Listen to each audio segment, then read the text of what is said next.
வணக்கம் நண்பர்களே. உங்களெல்லாம் மீண்டும் சந்திக்கிறதுல ரொம்ப மகிழ்ச்சி. சமீபத்தில் ஒரு ஆத்தங்கரையில் உட்காந்துருந்தேங்க. அந்த ஆறு ஓடுறவோட அழகை ரசித்தேன். அது பாறை மேலே போகுது, அப்படியே பாறைக்கிட்டே போகுது. போனால் அந்த பாறை தடுக்குது, அப்படியே வளைஞ்சு கொடுத்து போகுது. அப்புறம் நடுவில் ஒரு சின்ன மலை இருக்குது. அந்த மலையை அப்படியே தொட்ட மாதிரி அப்படியே அனுசரித்து போகுதுங்க. அதுதான் அது அந்த கல் கூட சண்டை போடல, மலை கூட வாக்குவாதம் பண்ணல.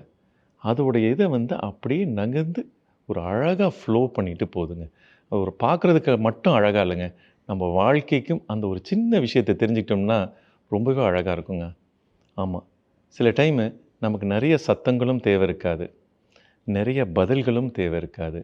கொஞ்சமாக இருந்தாலே சில விஷயங்கள் போதுமாக இருக்கும். ஒரு ஸ்டெப்பு பின்னாடி எடுத்து வைப்போங்க. பயத்தினால இல்லைங்க, தெளிவுனால். அந்த தெளிவு வரும்போது நமக்கு மாபெரும் ஒரு சந்தோஷ நிலை கிடைக்கும். ஒரு ஊரில் ஒரு பெரிய இளவரசர் இருந்திருக்கார். நம்ம வரலாறில் படிச்சிருப்போம். பெரிய இளவரசர் இருந்திருப்பார். அவருக்கு பசினா என்னன்னு தெரியாது, வறுமைன்னா என்னன்னு தெரியாது.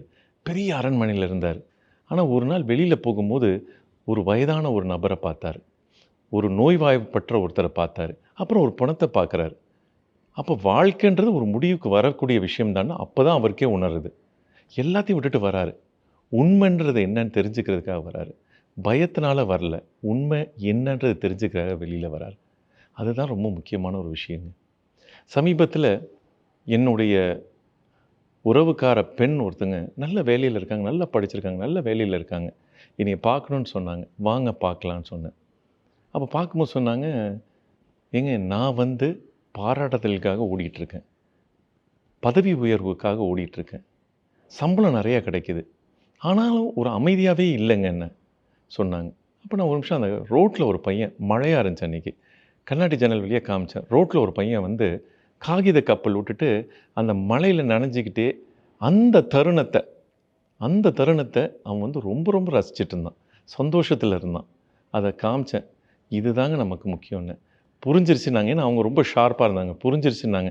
அன்னைக்கு தினத்திலிருந்து அவங்க வேலையை விடலை, ஆனால் வேலையை தன்னை மூழ்கடிக்காமல் பார்த்துக்கிட்டாங்க. எதை எடுத்துக்கணும், எதை விடணுன்றதை அவங்க தெரிஞ்சுக்கிறாங்க. அதுதான் அவங்களுடைய வாழ்க்கையின் ஒரு முக்கிய புள்ளியாக அவங்க சொல்லிகிட்டு இருக்காங்க. இப்படி தாங்க ரொம்ப முக்கியமான விஷயம். நமக்கு பகவத்கீதாவில் சொன்னாங்கன்னா, வெறுப்பு வெறுப்பை கடக்கிறவன் தான் ஞானின்றாங்க.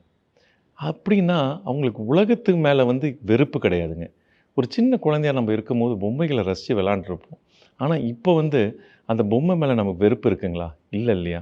அதை கடந்திருப்போம். அவ்வளோதான் தேவைங்க.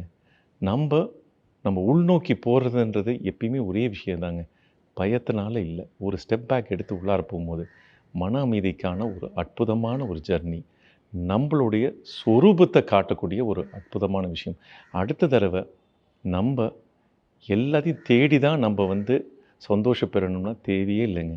சிலதெல்லாம் விட்டு போகிறதுனால கூட மிச்சம் இருக்க ஒரு விஷயங்கள், சில விஷயங்கள் நமக்கு தெரியும் பாருங்கள், அதுதான் உண்மையான சந்தோஷமாக கூட இருக்கலாம். இந்த காணொளியை பார்த்தமைக்கு மிக்க நன்றி.